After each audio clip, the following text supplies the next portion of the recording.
عليهم غير المغضوب عليهم ولا الضالين آمين. أعوذ بالله من الشيطان الرجيم. بسم الله الرحمن الرحيم. الحمد لله رب العالمين. اللهم صل على سيدنا محمد طب القلوب ودوائها وعافية الأبدان وشفائها ونور الأبصار وضيائها وقوت الأرواح وغذائها وعلى آله وصحبه وبارك وسلم تسليما كثيرا. أما بعد سبحانك لا علم لنا إلا ما علمتنا إنك أنت العليم الحكيم ولا حول ولا قوة إلا بالله العلي العظيم. رب اشرح لي صدري ويسر لي أمري واحلل عقدة من لساني يفقه قولي. Alhamdulillah, kita bersyukur kepada Allah yang Maha Pengasih lagi Maha Penyayang, yang dengan kasih sayangnya kita dikumpulkannya di tempat yang penuh berkah ini, yaitu di dalam masjid ini. Marilah kita berniat i'tikaf. Bismillahirrahmanirrahim. Nawaitu an a'takifa fi hadzal masjid sunnatan lillahi ta'ala. Salawat dan salam semoga senantiasa tercurah keharibaan junjungan kita Nabi besar Muhammad sallallahu alaihi wasallam. Allahumma salli wa sallim ala sayyidina Muhammad wa ala ali sayyidina Muhammad. Halaman 154.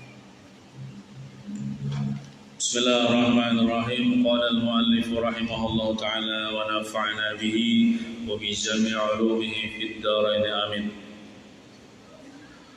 Doa untuk ditambahkan ilmu. Ini bagus, doa dibaca. Bisa dibaca imba tuntung salat 5 waktu. Doa ini bagus dibaca pada setiap selesai salat fardu. Doa supaya ditambahkan ilmu. Tapi bukan cuma berdoa ajalah, berusaha juga. Usahanya apa? Hadir ke majelis ilmu untuk menuntut ilmu. Nah, disertai dengan doa. Doanya Rabbi zidni ilma wa wasi' fi rizqi wa barik li fima razaqtani waj'alni mahbuban fi qulubi ibadika wa azizan fi uyunihim waj'alni wajihan fid dunya wal akhirah wa minal muqarrabin ya katsiran nawal ya hasanal fi'al ya qa'iman bila zawal ya mubdi'an bila mithal falakal hamdu wal minnatu wasyarafu ala kulli hal. Ini kalimatnya mufrad lah, baca gasan sorangan aja. Amun dijama'akan kawajib bang. Rabbana zidna ilma. Itu cara menjama'kan. Rabbana zidna ilma wa wasi' fi arzaqina. Kalau dijama'kan wa wasi' fi arzaqina wa barik lana fi ma razaqtana waj'alna mahbubina. Nah, kalimatnya jamak juga. Waj'alna mahbubin fi qulubi ibadika wa azizina. Wa azizina fi uyunihim waj'alna apa tuh? Wajihan itu kan mufrad. Jamaknya apa ya? Wajihin ya Allah. Waj'alna wajihina fid dunya wal akhirah. Itu Jepang yang diubah kalau hendak dijamaahkan. Artinya, wahai Tuhanku, tambahilah aku ilmu. Maksudnya ilmu agama. Dan luaskan akan rezekiku, tentunya yang halal.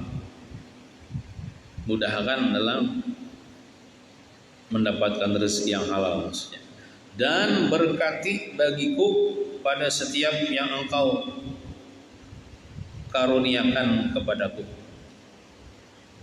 Beri berkat ulun pada setiap nang pian karunia akan kepada ulun.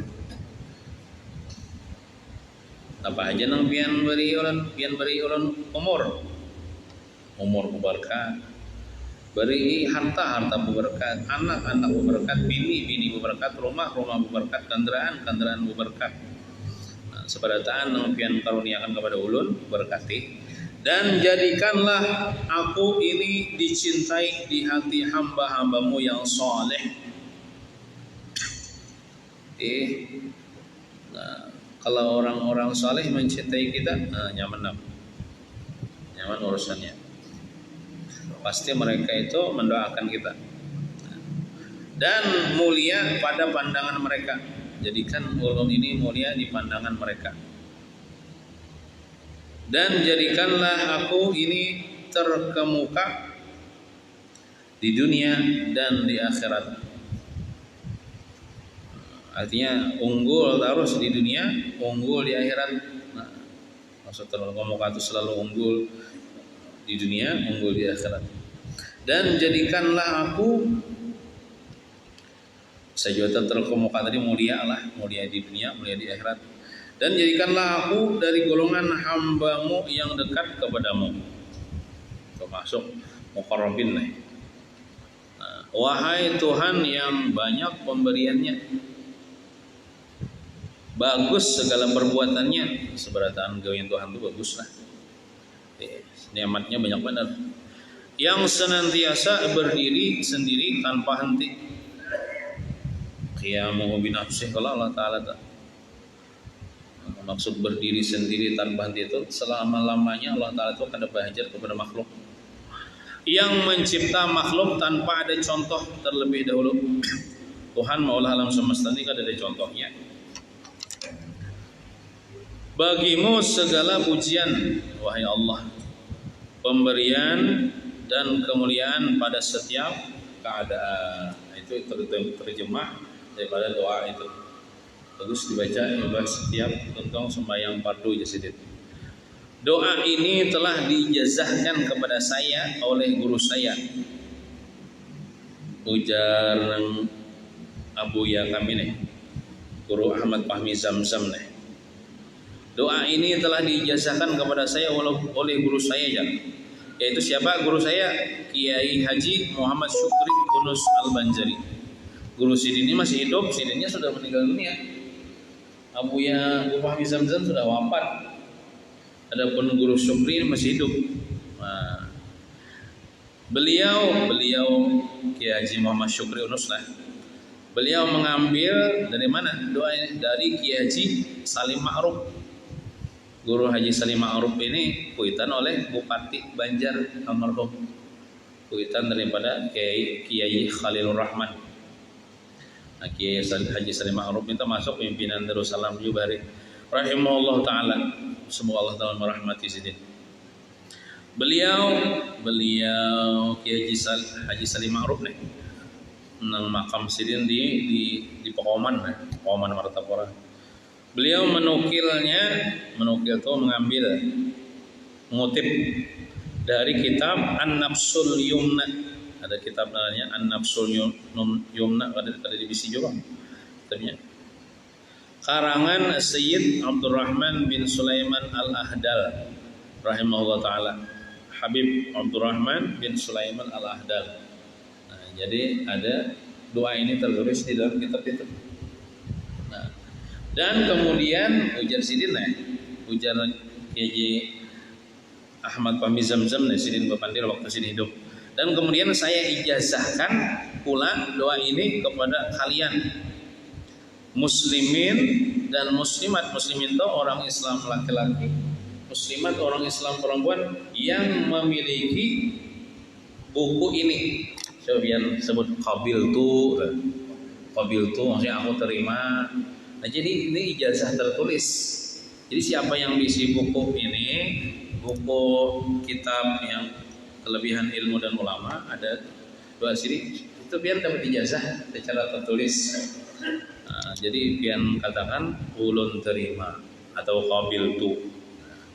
Jadi sudah dapat ijazah silakan amalkan. Walaupun sini sudah wafat, nah kayak kitab dalail dan cetakan Az-Zahra itu kan ada sanad dari Guru Sombong sampai ke Mengarang. Itu ada sanad tertulis. Jadi siapa nukar apa kitab Dalailul Khairat atau kitab Imdad ya, yang wiritan Guru Sombong itu. Walaupun sini sudah wafat, maka orang yang diisi atau memiliki atau membeli kitab itu sudah dapat ijazah untuk mengamalkannya, ijazah tertulis daripada penyusun itu. Nah sama doain. Tertanda Ahmad Fahmi bin Zamzam Al-Banjari, orang Banjar, An-Nadwi, Sidin alumnus daripada Nadwatul Ulama, itu nama pondok pesantren yang ada di India. An-Nadwi itu. Al-Maliki ialah gelar yang diberikan oleh guru Sidin, yaitu Sayyid Muhammad bin Alawi Al-Maliki. Wassallallahu ala sayyidina Muhammadin wa ala alihi wa sahbihi wa sallam walhamdulillahi rabbil alamin. Loncat ke halaman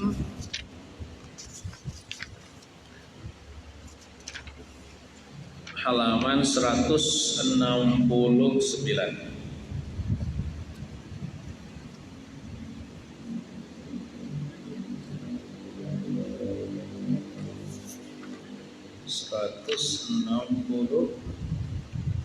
Cuma sebelumnya tuh ada sampulnya tuh, yang ada nomor halamannya tuh. Timbah halaman 166 tuh. Ada Allah tuh, ada halamannya. Maksudnya ada nomor halamannya. Nah itu sampulnya tuh kita baca. Bahagian kedua, kan bahagian pertama sudah tamat dah. Tentang 40 hadis kelebihan ilmu dan ulama. Ini bahagian kedua pulang. Bahagian kedua, nama kitabnya ini 40 hadis akhlak mulia. Nah, jadi tadi tentang ilmu sudah, tentang akhlak. Ilmu dan akhlak ini sama-sama warisan Rasulullah SAW.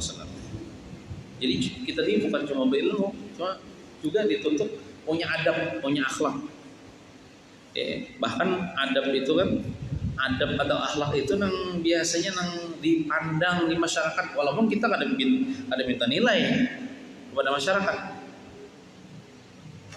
Seberapa tingginya, walaupun tinggi ilmu, tapi kalau di kampung pada punya adab, karena punya akhlak, itu orang ada respect aja untuk.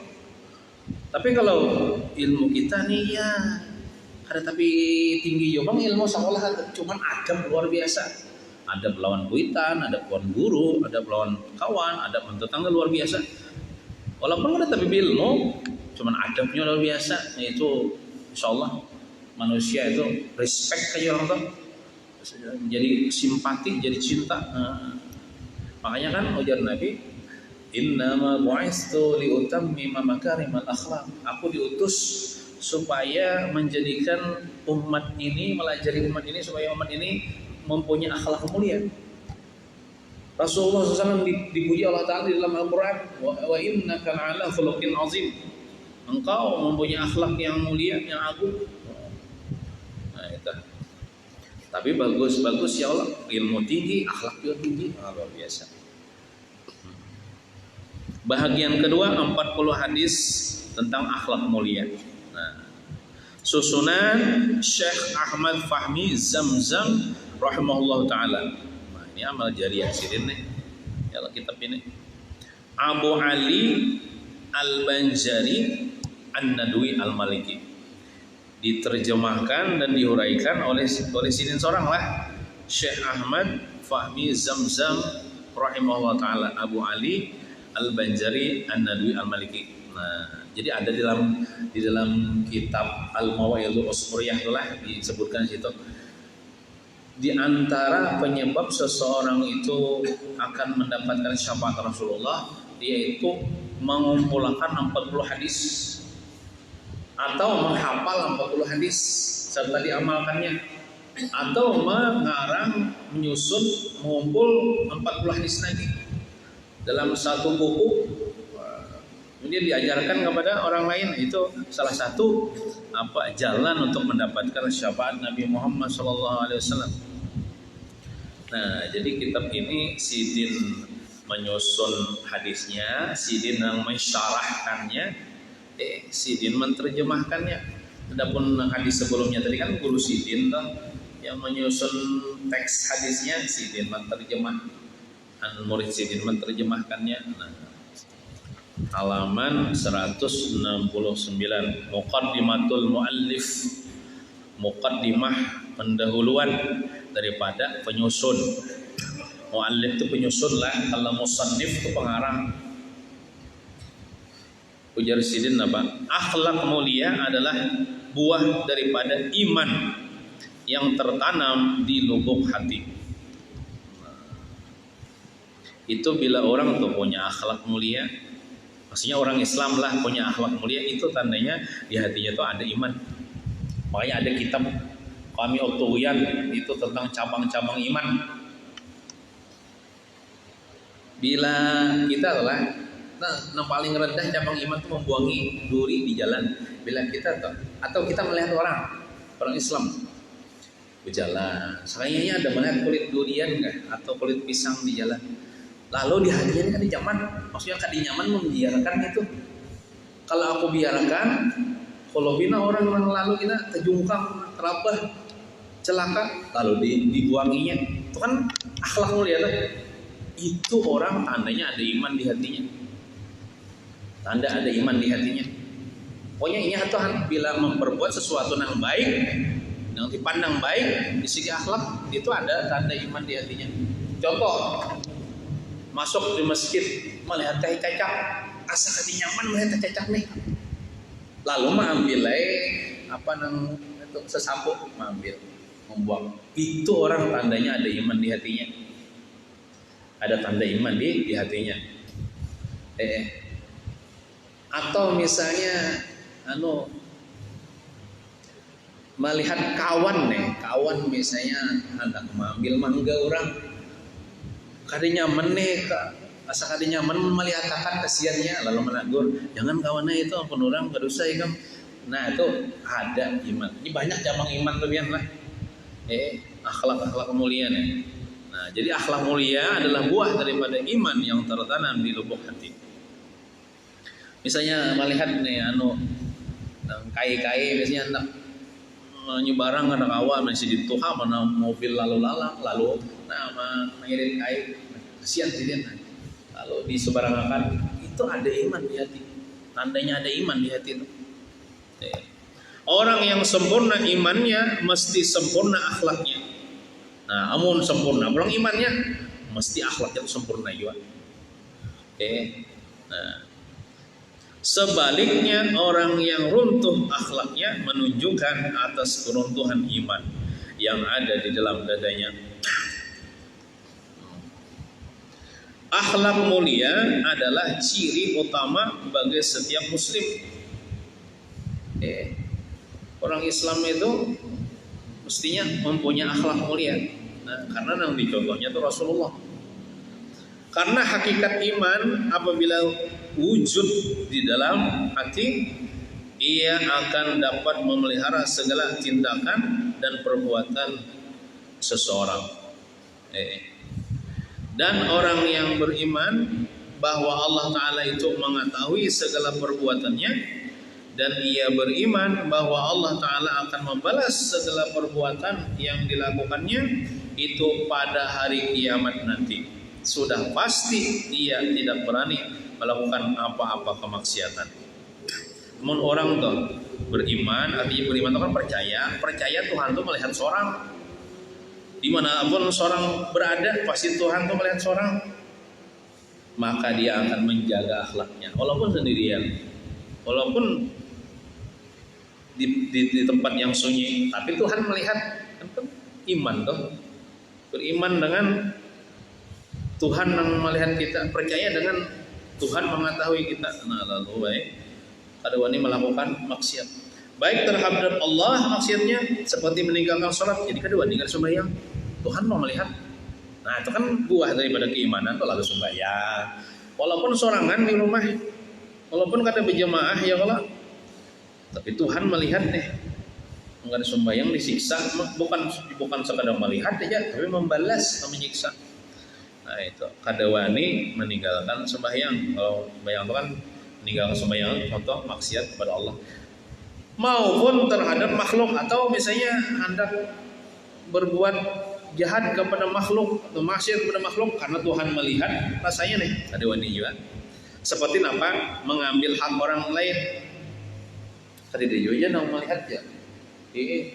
Kalau mau tikai mangga orang, nah itu kan maksiat kepada makhluk tuh. Tapi kalau orang ada iman di hatinya, tentunya dia akan menjaga akhlaknya. Tuhan melihat, walaupun ampun mangga kada melihat, sebenarnya nang hakikatnya ampun mangga itu Allah.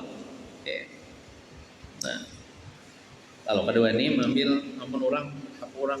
Nah, Tuhan bukan cuma melihat tapi membalas ya. Dalam hal ini Rasulullah SAW pernah bersabda, la imana liman la amanata lahu, rawahu Ahmad. Artinya tidak ada iman, maksudnya tidak sempurna iman lah. Imannya kada sempurna, ada imannya cuman kada sempurna. Bagi siapa? Bagi orang yang tidak ada sifat amanah pada dirinya. Kan arti amanah seorang tuh, orang tuh bila amanah hanya menjaga dirinya daripada yang haram ataupun yang makruh. Anggota tubuhnya nih ada waninya gunakan untuk melakukan sesuatu yang haram ataupun yang makruh. Karena seluruh anggota kita nih amanah. Tangan kita amanah. Lo kada wani tangan ini mengambil ampun orang. Menurang bisi amanah nih kada wani. Nah, menampiling orang ya Allah. Orang kada disalah apa-apa ditampilin. Nah, ini karena tangan ini amanah. Harus digunakan kepada yang baik. Mentong kita amanah, jangan memandir keaiban orang. Telinga kita ini amanah, jangan mendengar aib orang. Nah, gitu. Dengan demikian maka kita mendapati Rasulullah SAW adalah orang yang paling sempurna imannya. Nabi kita nih paling sempurna imannya. Ini adalah berdasarkan kepada kesempurnaan akhlaknya dan kepribadiannya yang tinggi. Jadi orang yang paling berakhlak mulia nih Rasulullah. Itu menunjukkan iman sidin sempurna. Jadi manusia yang paling tinggi tingkatan keimanannya ialah manusia yang paling tinggi akhlak dan budi pekertinya. Sehingga ketika Sayyidatuna Aisyah radhiyallahu anha ditanya tentang akhlak Rasulullah sallallahu alaihi wasallam, ada sahabat bertakun, wahai Ummul Mukminin, wahai Sayyidatuna Aisyah, akhlak Rasulullah itu kayak apa gerang? Beliau menjawab, kana khuluquhul Quran, rawahu Muslim. Artinya adalah akhlak Rasulullah SAW itu Al-Quran. Apa maksudnya? Ini maksudnya. Maksud akhlak Rasulullah itu Al-Quran. Maksudnya Rasulullah SAW adalah memiliki akhlak yang paling tinggi seperti yang diterangkan di dalam Al-Quran. Karena Al-Quran itu kan sumbernya ilmu agama. Karena baginda telah mengamalkan segala sifat-sifat kemuliaan yang diperintahkan di dalam Al-Quran. Dan baginda telah meninggalkan segala sifat-sifat kecelaan yang telah dilarang di dalam Al-Quran. Jadi Rasulullah SAW itu adalah contoh yang hidup kepada segala akhlak mulia yang dikehendaki di dalam Al-Quran. Jadi pada itu Al-Quran berjalan, Al-Quran yang baik-baik itu Rasulullah SAW. Ketinggian dan keagungan akhlak baginda telah diakui oleh kawan dan lawan, seperti yang banyak disebutkan di dalam riwayat hidupnya. Kalau boleh jujur lah, Abu Jahal tuh mengakui, Abu Lahab tuh mengakui bahwa Nabi Muhammad tuh al-amin, orang yang terpercaya, orang yang kada pernah berdusta, orang yang selalu jujur. Nah, bahkan Abu Jahal itu percaya akan kejujuran Nabi Muhammad sehingga dia menyimpan hartanya di rumah Nabi Muhammad SAW. Adakah orang yang seperti itu di zaman sekarang? Bila kita adalah punya musuh. Asa mustahil musuh tuh orang memusuhi kita menyimpan harta di rumah kita, asa mustahil. Yalah. Nabi Muhammad itu siapa yang memusuhi Sidin? Abu Jahal.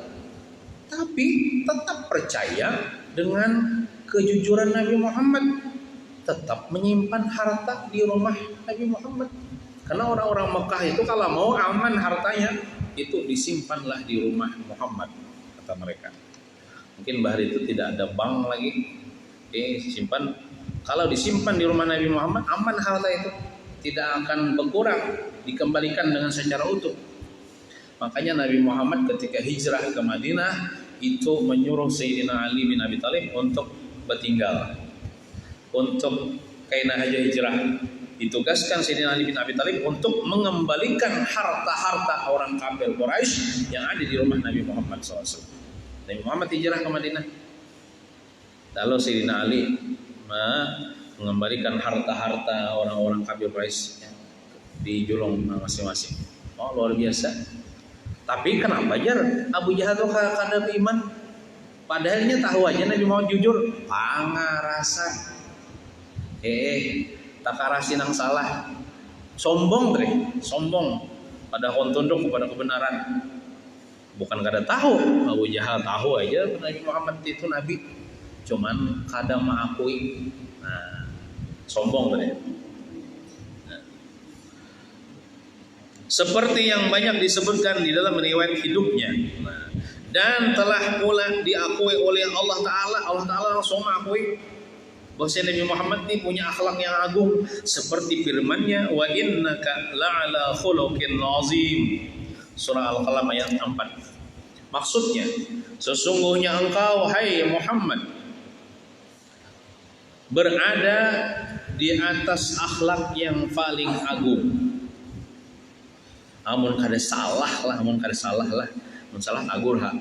Amun kada salah ini turun ayat ketika Nabi setelah dilempari dengan batu ketika Sidin berdakwah ke negeri Taif dengan sahabat Sidin yaitu Zaid bin Harithah.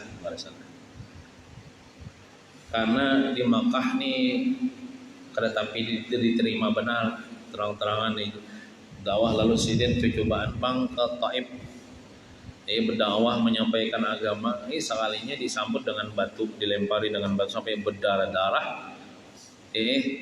Lalu Sidin ini didatangi oleh malaikat, ya Allah.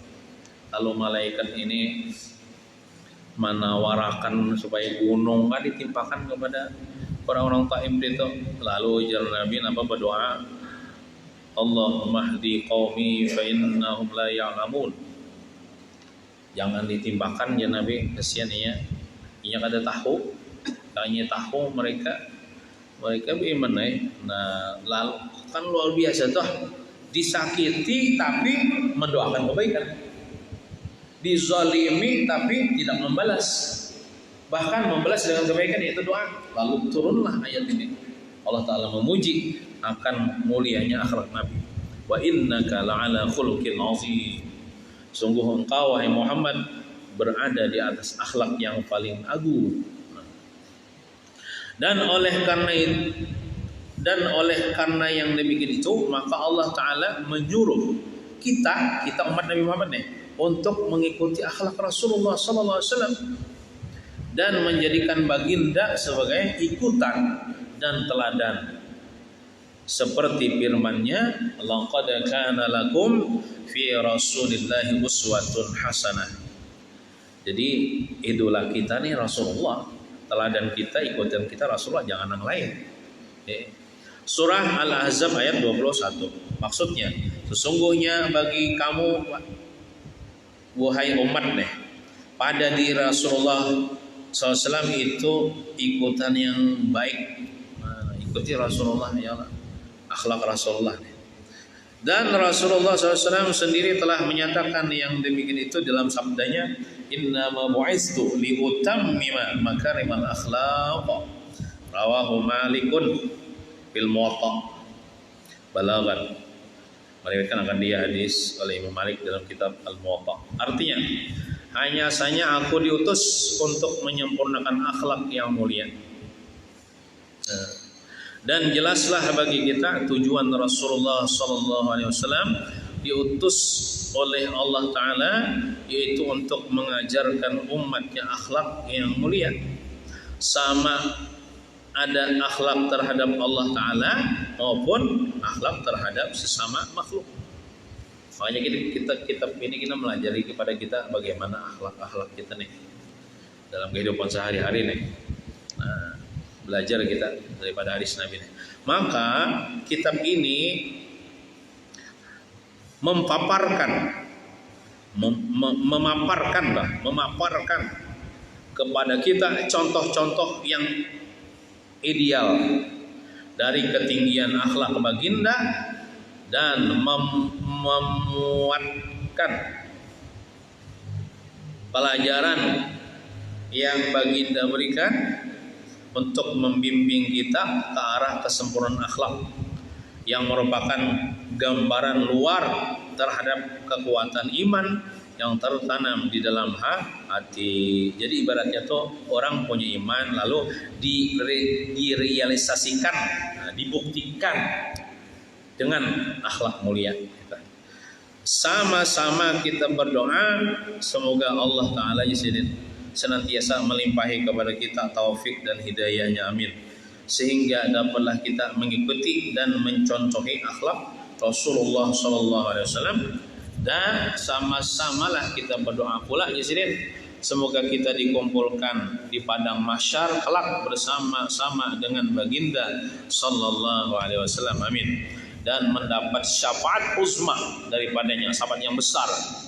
Dan setelah itu semoga kita dikumpulkan di dalam surga Firdaus bersama-sama dengan baginda dan bersama-sama dengan hamba-hamba Allah yang saleh, amin ya rabbal alamin. Tertanda Ahmad Fahmi Zamzam Abu Ali Al-Banjari An-Nadwi Al-Maliki Al-Khazanah Al-Banjariyah, itu nama percetakan kitab lah di Malaysia. Al-Khazanah Al-Banjariyah Ma'had At-Tarbiyah Al-Islamiyah. Kalau Sidin sebelum ke Banjar, Sidin itu singgah di Malaysia, Babini orang Malaysia, dan mengajar di Ma'had At-Tarbiyah Al-Islamiyah di Malaysia. Derang itu nama tempat di Malaysia. Itu 06400 pokok Senah Kedah Darul Aman di nara tempat lah di Malaysia. Kita baca hadis pertama lah. Hadis pertama daripada kitab 40 hadis akhlak mulia. Kasih sayang sesama muslim. Nah, jadi Rasulullah nih mengajari kita supaya kita nih saling menyayangi sesama orang Islam nih. Saling menghormati, saling mencintai. Jangan saling sarik menyariki, saling dengki mendengki, saling kada-katuju, saling benci. Nah, ada boleh. Islam mengajarkan saling menyayangi. Wa anin Nu'man bin Bashir radhiyallahu anhu qala qala Rasulullah sallallahu alaihi wasallam masalul mu'minina fi tawaddihim wa tarahumihim wa ta'atufihim masalul jasad idza ishtaka minhu udhun tada'a lahu sa'irul jasadi bis-sahri wal humma. Muttafaqun alaih. Artinya diriwayatkan daripada Nu'man bin Bashir radhiyallahu anhu berkata, telah bersabda Rasulullah sallallahu alaihi wasallam, perumpamaan orang-orang yang beriman itu dalam hal mereka saling cinta mencintai, kasih mengasihi dan bertimbang rasa sesama mereka adalah seperti sebuah tubuh badan. Apabila mana-mana anggota ditimpa penyakit, maka seluruh anggota badan akan turut serta berjaga malam. Artinya kada taguring. Bila awak kita tuh garing lah, kada taguring kita semalaman dan merasa demam, merem dingin. Hadis riwayat Imam Bukhari dan Imam Muslim. Keterangan, beginilah hendaknya perpaduan dan kerjasama di kalangan kaum muslimin dengan tidak memandang suku dan bangsa dan tidak memandang perbedaan bahasa dan warna kulit. Kita ini orang Islam ya Allah, biar suku kita berbeda-beda, ada suku Jawa, suku Sunda, suku Betawi, Madura, Banjar. Ya Allah, walaupun berbeda bahasa, walaupun berbeda warna kulit, ada putih, ada kuning, ada hirang, asalkan sama-sama Islam, maka hendaklah mereka bersatu padu. Hendaknya kita bersatu, jangan bercerai-berai. Tolong menolong bila ada yang mendapat kesusahan, maka kita tolong dan bantu membantu. Itu apabila didapati mana-mana bahagian dari kalangan umat Islam yang ditimpa musibah atau kemalangan, maka hendaklah orang Islam yang lain turut merasakan musibah. Artinya bila orang Islam dapat musibah, jangan kita senang atau tertawa kalakak-kalakak. Dan hendaklah mereka memberikan pertolongan, tapi ditolong orang itu dan menguraikan bantuan. Sama juga bila orang Islam dapat nikmat senang, tempat juga kita senang. Ya Allah. Seperti satu jasad tadi, bila batis tersipak batul berdarah, aduh jamuntong, mata mengeluarkan minyak mata, karena sakit. Nah, kita orang Islam ini jangan saling membenci, jangan saling menghina, jangan saling merendahkan, karena kita ini bagaikan satu jasad. Ibaratnya kayak sesapu lidi itu ya Allah, amun sebuting patah aja kan. Tapi kalau disatukan ya Allah, jadi kuat ya. Nah, hendaklah kayak itu orang Islam ini saling sayang menyayangi, saling cinta mencintai, dalam kebaikan. Wallahu a'lam bishawab. Baca kitab